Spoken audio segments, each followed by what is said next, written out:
Assalamualaikum warahmatullahi wabarakatuh. Saya Anjali Arifah Hanani, NIM 2411010025. Di sini saya akan menjelaskan tentang 3 materi dari buku yang saya baca, yaitu Moderasi Beragama. Di sini saya akan menjelaskan 3 materi. Yang pertama yaitu implementasi moderasi beragama dalam bidang akhlak. Terus yang kedua, implementasi moderasi beragama dalam bidang keluarga. Terus yang terakhir yaitu adalah implementasi moderasi beragama dalam bidang ekonomi. Menurut Kamus Bahasa Indonesia atau KBBI, akhlak diartikan sebagai budi pekerti dan kelakuan. Kata yang memiliki makna serupa adalah moral, yaitu pedoman tentang baik dan buruk yang diterima oleh masyarakat dalam perilaku, sikap, dan kewajiban. Sementara itu, etika didefinisikan sebagai ilmu yang mempelajari konsep-konsep kebaikan, keburukan, serta hak dan kewajiban moral. Selanjutnya yaitu adalah dalam bahasa Arab, akhlak merupakan bentuk jamak dari khuluq yang berarti watak, kebiasaan, terus keteraturan. Sedangkan secara linguistik, akhlak mencakup sifat manusia secara umum, baik yang terpuji maupun yang tercela, tanpa membedakan jenis kelamin. Oleh karena itu, akhlak terbagi menjadi 2, yaitu akhlak terpuji dan akhlak tercela. Adapun masalah-masalah di dalam implementasi moderasi beragama dalam bidang akhlak ini ada 3. Yang pertama, kesabaran. Yang kedua, jujur dan amanah. Yang ketiga, rasa malu. Yang pertama, kesabaran. Hilangnya kesabaran di tengah masyarakat ini menjadi salah satu faktor pemicu tindakan intoleran. Banyak orang mudah emosi, terutama dalam menghadapi permasalahan yang berkaitan dengan agama,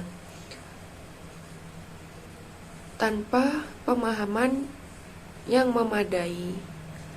Seringkali kan terjadi hal seperti itu di zaman sekarang. Dalam konteks moderasi beragama, kesabaran berperan sebagai keseimbangan antara ketidakpedulian dan sikap tergesa-gesa dalam merespon suatu peristiwa. Dalam konteks moderasi beragama, kesabaran berperan sebagai keseimbangan antara ketidakpedulian dan sikap tergesa-gesa dalam merespon suatu peristiwa. Oleh karena itu, kita menerapkan nilai-nilai kesabaran secara nyata di masyarakat yang menjadi hal mendesak. Kesabaran dalam menghadapi persoalan sosial, contohnya. Terus menanamkan sikap sabar bukan hanya tanggung jawab individu, tetapi membutuhkan peran aktif keluarga, sekolah, teman, dan masyarakat secara luas. Sinergi antara berbagai pihak sangat penting agar nilai kesabaran dapat tertanam kuat dan menciptakan masyarakat yang lebih toleran serta harmonis. Selanjutnya yaitu jujur dan amanah. Jujur dan amanah ini umumnya dikaitkan dengan ucapan yang benar dan sesuai dengan kenyataan. Jika dikaitkan dengan sikap, kejujuran, bertindak sesuai dengan norma yang berlaku. Selain kejujuran, amanah juga merupakan akhlak terpuji yang penting. Amanah diartikan sebagai sesuatu yang dipercayakan kepada seseorang. Kedua sikap ini harus diterapkan dalam kehidupan bermasyarakat, berbangsa, dan bernegara. Nabi Muhammad menegaskan bahwa menjalankan amanah adalah tanda utama keimanan seseorang. Jika seseorang mengaku beriman tetapi tidak bisa menunaikan amanah yang diberikan kepadanya, maka keimanannya dianggap hilang. Terus kemudian yaitu adalah rasa malu. Hilangnya rasa malu di masyarakat menjadi masalah yang perlu diatasi. Dalam konteks moderasi beragama, rasa malu sebagai bagian dari akhlak harus terus diperkuat. Ketika seseorang kehilangan rasa malu, ia cenderung melakukan tindakan yang bertentangan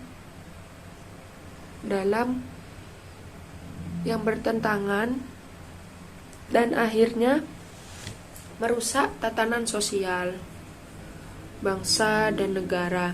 Oleh karena itu, diperlukan upaya berkelanjutan dari berbagai pihak untuk menanamkan kembali nilai rasa malu sebagai bagian dari penerasan moderasi beragama dalam kehidupan sehari-hari.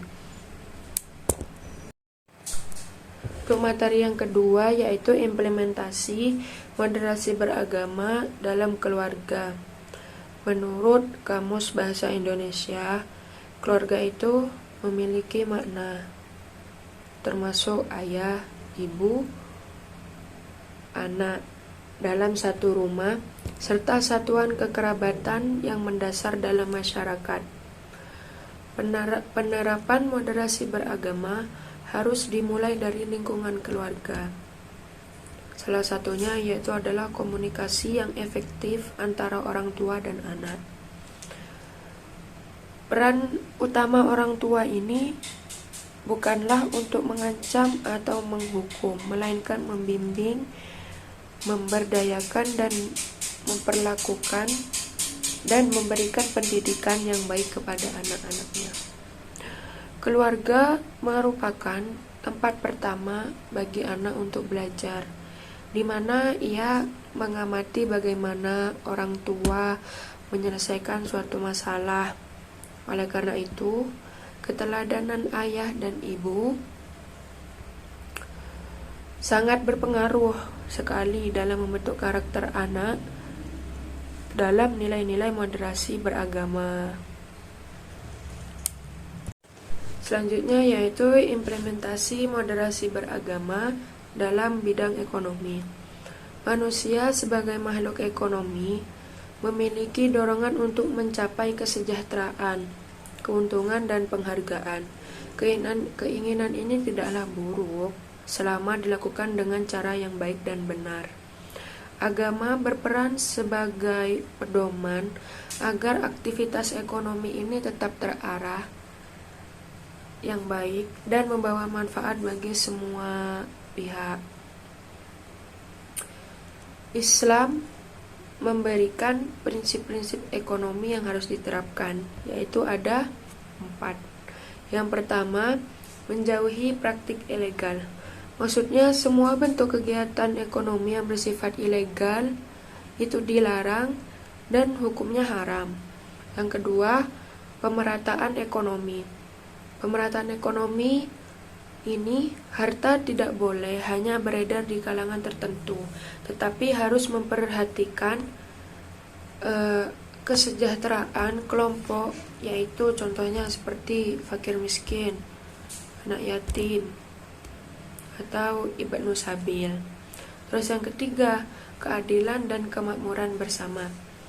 Maksudnya di sini, prinsip keadilan harus dijunjung tinggi dalam setiap aspek ekonomi. Sebagaimana nilai adopsi yang tertanam dalam Pancasila, keadilan tidak berarti kesetaraan mutlak, tetapi memperlakukan individu sesuai dengan hak dan kebutuhannya. Yang terakhir, keempat adalah tidak saling mendolimi. Maksudnya dalam aktivitas ekonomi, untung dan rugi itu suatu hal yang wajar kan. Namun, setiap individu harus menghindari praktek yang merugikan pihak lain dan menjalankan prinsip yang adil sesuai dengan ajaran Islam. Mungkin cukup sekian presentasi dari saya. Kurang lebihnya mohon maaf. Wassalamualaikum warahmatullahi wabarakatuh.